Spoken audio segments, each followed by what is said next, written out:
Assalamualaikum warahmatullahi wabarakatuh.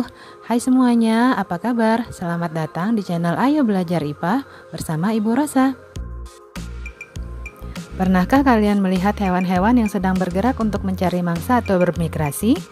Seolah-olah hewan tersebut telah mengetahui arah gerakannya, kan? Apakah kalian tahu cara hewan mencari mangsa atau bermigrasi? Ternyata, salah satu cara hewan mencari mangsa atau bermigrasi adalah dengan menggunakan prinsip kemagnetan. Jika selama ini kalian hanya mengetahui fungsi magnet untuk produk-produk rumah tangga, ternyata magnet juga ada di dalam tubuh makhluk hidup loh, yaitu sebagai alat navigasi. Penggunaan magnet dan sifat kemagnetan di dalam tubuh hewan atau manusia disebut dengan biomagnetisme. Lebih jelasnya, yuk kita pelajari bersama.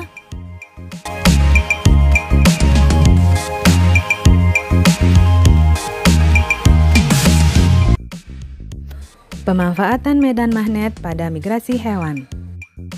Kehidupan makhluk hidup di bumi sangat dipengaruhi oleh medan magnet bumi. Medan magnet bumi adalah daerah di sekitar bumi yang masih dipengaruhi oleh gaya tarik bumi. Sebagian besar hewan memanfaatkan medan magnet bumi untuk mempertahankan kelangsungan hidupnya. Medan magnet bumi dapat mempengaruhi batang magnet yang diletakkan bebas di sekitar permukaan bumi. Hewan mampu mendeteksi medan magnet bumi karena di dalam tubuh hewan terdapat magnet. Fenomena tersebut dinamakan biomagnetik. Selain itu, medan magnet bumi dapat membantu hewan dalam menentukan arah migrasi, mempermudah upaya mencari mangsa atau menghindari musuh. Tahukah kalian hewan apa saja yang melakukan migrasi dengan memanfaatkan medan magnet bumi? Ayo kita belajar bersama. 1. Migrasi burung. Beberapa jenis burung, misalnya burung elang dan burung layang-layang, melakukan migrasi pada tiap musim tertentu. Burung tersebut menggunakan partikel magnetik yang ada pada tubuhnya untuk menciptakan peta navigasi dengan memanfaatkan medan magnet bumi. Medan magnet bumi juga digunakan burung merpati pos. Pada zaman dahulu, burung merpati sering dimanfaatkan sebagai kurir surat. Bagaimanakah cara merpati untuk mengetahui jalan pulang? Ternyata merpati memanfaatkan medan magnet bumi sebagai penunjuk arah pulang. Hal ini ditunjukkan hasil penelitian Comel pada tahun 1974 yang memasang magnet di kepala burung merpati. Ternyata setelah dipasang magnet pada kepalanya, burung merpati tiba-tiba kehilangan arah dan tidak mengetahui jalan pulang. Mengapa pemasangan magnet pada kepala burung menyebabkan burung tersesat? Hal ini dikarenakan adanya magnet pada kepala burung akan mengganggu kemampuan mereka untuk mendapatkan informasi arah dan melakukan navigasi, sehingga burung tersesat. 2. Migrasi ikan salmon. Kalian tahu ikan salmon, kan? Ikan salmon adalah ikan yang hidup di Samudra Atlantik dan Samudra Pasifik. Ikan salmon merupakan ikan yang melakukan migrasi untuk berkembang biak. Ikan salmon memiliki kemampuan untuk kembali ke aliran sungai air tawar, tempat awal mereka menetas dan tumbuh setelah berenang ribuan kilometer mengarungi lautan. Berdasarkan hasil penelitian, diketahui bahwa ikan salmon yang melewati Sungai Fraser di Kanada dapat kembali lagi ke Sungai Fraser setelah 2 tahun bermigrasi mengarungi Samudra Pasifik.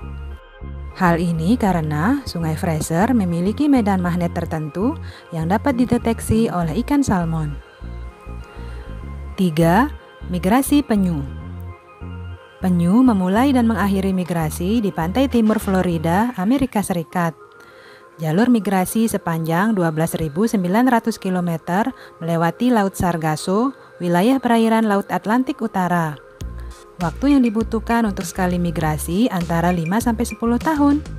Tidak seperti migrasi hewan lain yang umumnya dilakukan secara berkelompok, penyu bermigrasi sendiri tanpa mengikuti penyu lain. Seorang peneliti yang bernama Kenneth Lohman dari Universitas Carolina Utara mempelajari tingkah laku tukik atau anak penyu saat dihadapkan dengan medan magnet yang berbeda-beda. Peneliti tersebut meletakkan penyu ke dalam sebuah wadah air yang dikelilingi alat yang dapat menimbulkan medan magnet.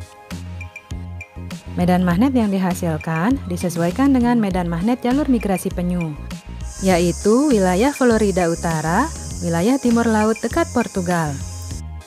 Hasil pengamatan menunjukkan bahwa penyu mengikuti jalur migrasi yang diberikan.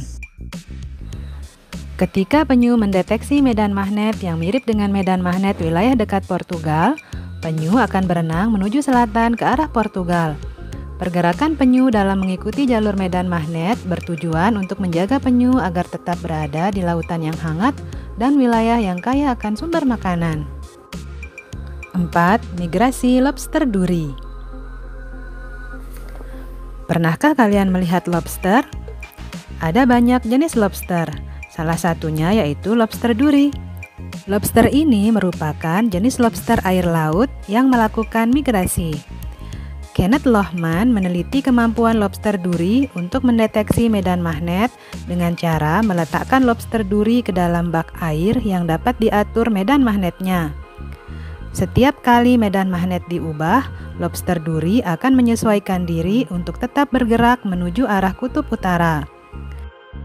Hasil penelitian tersebut menunjukkan bahwa lobster duri mampu merasakan medan magnet bumi untuk memandu migrasi yang dilakukan dari lepas pantai Florida menuju lautan lepas yang lebih hangat dan tenang di setiap akhir musim gugur. 5. Magnet dalam tubuh bakteri. Tahukah kalian bahwa di dalam tubuh bakteri Magnetotaktik Bacteria atau MTB terdapat organel atau komponen khusus yang disebut magnetosom? Magnetotaktik Bacteria merupakan kelompok bakteri yang mampu melakukan navigasi dan bermigrasi dengan memanfaatkan medan magnet. Beberapa jenis bakteri ini memiliki flagela yang berfungsi sebagai pendorong saat bergerak. Jenis bakteri ini pertama kali ditemukan oleh Richard P. Blackmore pada tahun 1975. Magnetosom tersusun atas senyawa magnetit atau Fe3O4 atau greigit Fe3S4 yang memiliki sifat kemagnetan jauh lebih kuat dibandingkan dengan magnet sintetik atau yang dibuat oleh manusia. Magnetosom dan senyawa yang terkandung di dalamnya masih terus diteliti dan diduga memiliki potensi yang besar untuk digunakan dalam bidang kesehatan. Sekian dulu video pembelajaran kita kali ini. Selamat beraktivitas ya, dan jangan lupa untuk tetap mematuhi protokol kesehatan dengan melaksanakan 3M. 1. Mencuci tangan dengan sabun di air yang mengalir. 2. Menggunakan masker. Yang ketiga, menjaga jarak dan menghindari kerumunan.